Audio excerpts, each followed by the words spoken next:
Hello and welcome. How is everyone? Now, today I'm going to talk about what proportions should you use in your characters. And the quick answer is there is no right proportion. There's lots of styles going around, lots of different ways for you to use proportions in characters.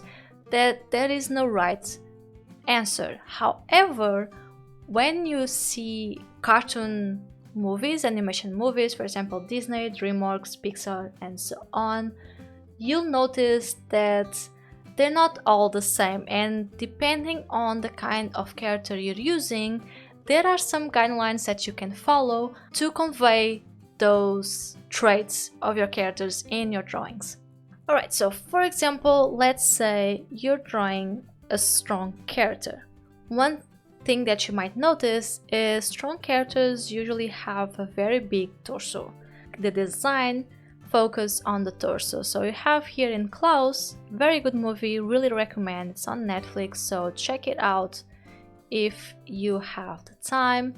It has great character design, but there we go. See, we have here the torso of our main character Klaus. One of our characters, Klaus, and you can see he has a big torso. And he does have some clothing here, but as you notice, you have here some feet, right?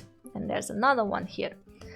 And proportionally, the feet are much smaller than the torso. So let's say that your character trait is that they're very strong, they're a hero. Then draw a big torso. Let's see here a few more examples. We have Superman here. Again, notice his proportions. The torso is, you have basically a triangle for the torso, very big compared to everything else. Then the waist goes much slimmer, and you have legs also very slim, tiny feet, legs and tiny feet. So as you can see, stronger characters will really focus their proportions on the torso. Let's see another example. We have Gaston. Also, he's an evil character, but one of his traits is that he's supposed to be very strong, right? So again, we are shown that through his torso. It's much bigger, very inflated compared to the rest. It is a bit more controlled. The shapes are not as big and exaggerated. So this is a good guideline to follow, is when you're drawing a strong character, focus on their torso. Draw a big torso to show their strength. Of course, the muscles will help, muscles in the arms and the legs, but usually the torsos will always be really big. Let's see a few more examples. For example, evil characters. Now, you might notice that evil characters tend to be very slim, especially the sneaky ones. So you have here Cruella de Vil. And let's see her shapes. So you see here, she has a very slim, as opposed to the strong character, she has a very slim torso. Also, you might notice that she's very pointy. Boom, there we go. See? Also, her arms, look how thin these arms are. Look at this. You can barely see them. Also, her hands, look how pointy they are, almost like claws. So you see, exaggerating these features. Her face is the same thing, it's very pointed but also very thin. Evil characters always have, or almost always have, these traits. They're very thin and very pointy. So these are the kind of proportions you might be looking for when you're drawing evil characters. So as you can see here, we have Rasputin from Anastasia movie. Again, very slim limbs. His hands are a bit bigger than the rest, right? He has, look at this thumb, really big, and his nails, as you can see, are very pointy. So again, we have the same kind of language we have here, thin limbs and pointy features. So pay attention to these things. His torso is also very slim compared, he does have some vests here, but the torso is very slim. So these are the kind of proportions you want for evil characters. Another one, Dr. Facilier from Princess and the Frog. I wasn't remembering the name of the movie in English, but yes, Princess and the Frog. So you have here again very, let me hide this one so you can see better. So again, we have very thin limbs. Look at these proportions. This is not realistic, right? No one has these measurements. No one is this thin and doesn't have these hands so big. Look at this. Look at the size of the hands compared to the arms. It's very disproportional, right? But it does help convey that evil side of the character, his slimness. He's very sleek, he's very sneaky, and he is evil. And you know this not only from his actions in the movie, but from his design as well. Now, more examples of proportions.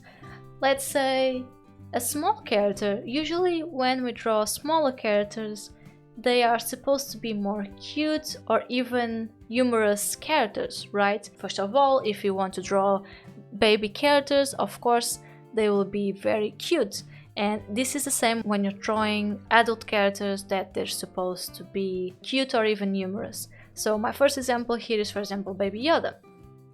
Why does everyone love the character? He never speaks, there's not a lot about him, but his character design is really cute. No one loves Yoda. No one looks to Yoda and goes, oh, this is so cute. No, but when we look at Baby Yoda, we'll go heads over heels for him because he's very round with very big eyes and very big ears. So you see, it's this exaggeration again. His whole body, the rest of his body is also very round. According to his vest, at least, you don't see his hands, for example, so it makes him even cuter. So when you want a cute character, a baby character, something like that, exaggerate the size of the head and even the eyes and things like the ears.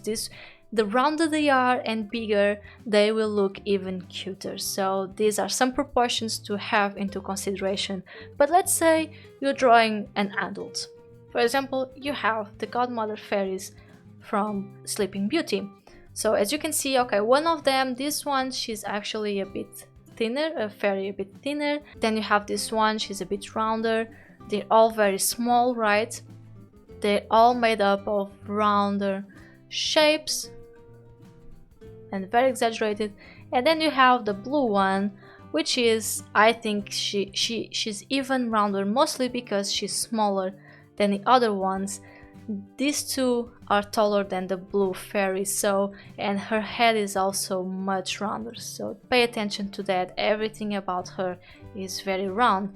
Now, if you remember the movie, she is the funnier one, right? So we have the red one, who's more responsible. She has a bit more of a motherly look.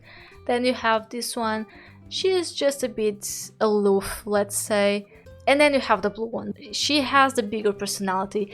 She will get angry more easily. She's always ready to fight. She's very dynamic. So, and I think you can see that through her proportions, how round she is, how small she is. Her shapes are bigger compared to the other ones, having in account her size.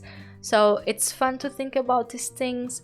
And finally, we have here another example, which is LeFou. LeFou from Beauty and the Beast, and he's also the comedy relief of Gaston's side, right? He's very, very loyal, but he's the funny one. Gaston is not a funny one, he's just mean and vain, and he thinks he's the best. But LeFou is the one who brings some fun into their interactions or to Gaston's scene. And again, as you can see, his proportions are also very round. He's also very round. Look at his face, it's just two circles, or a bean and a circle basically, and then the rest is very round. As you can see, another thing to pay attention to is when you're drawing this kind of characters, they're rounder but they're also shorter. So look how short these legs are. No one has legs this size, right? Usually if you're drawing a person, you don't draw legs this size. But when you're drawing a character and you want to convey that shortness, then you're going to draw the legs very small, sometimes smaller than the torso. So it's something to have into account. Let's see our next example. So let's say you want to draw someone older, an older character. You want to draw a grandma, for example. Now, you might notice that the thing that people will usually focus when drawing them is thin limbs. You want to show them their fragility. Older characters are not as strong as they used to be, right?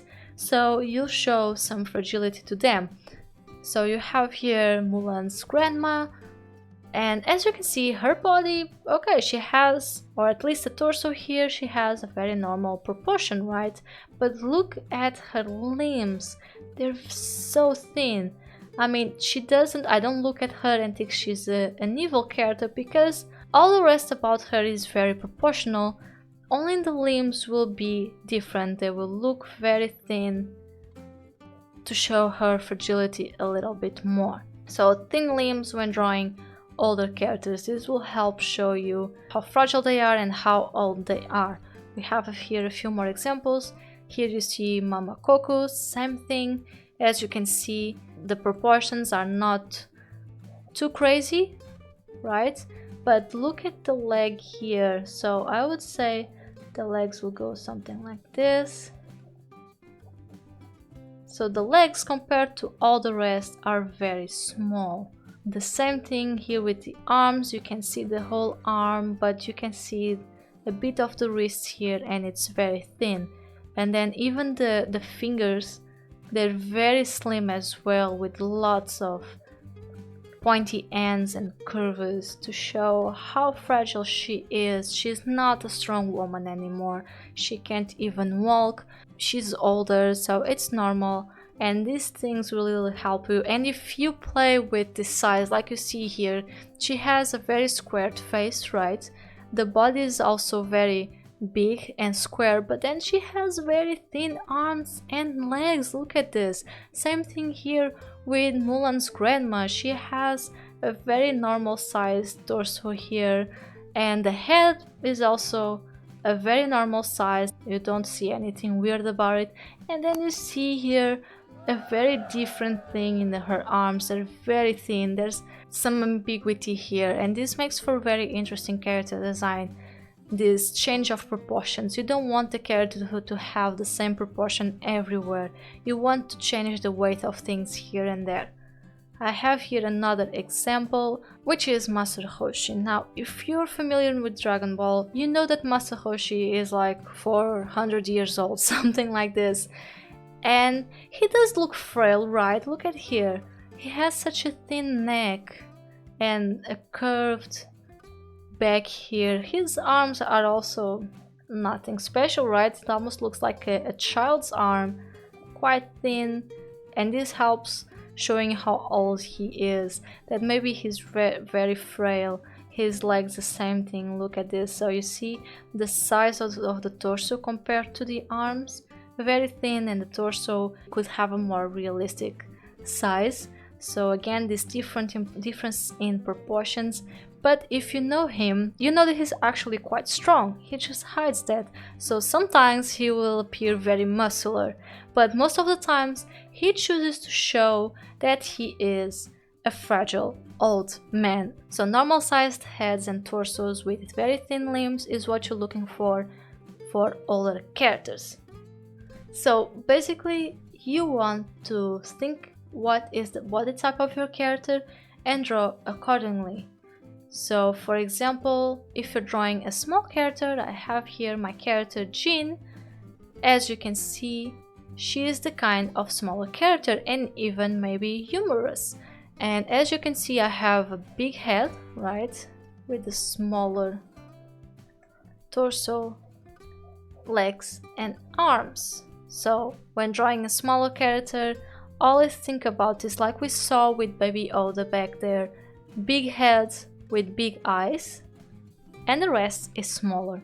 If you're drawing a very tall character but also slim, then go for very slim proportions. So draw a very thin neck compared to the rest, a torso very thin as well, and legs that you can't almost see. Don't be afraid to exaggerate this.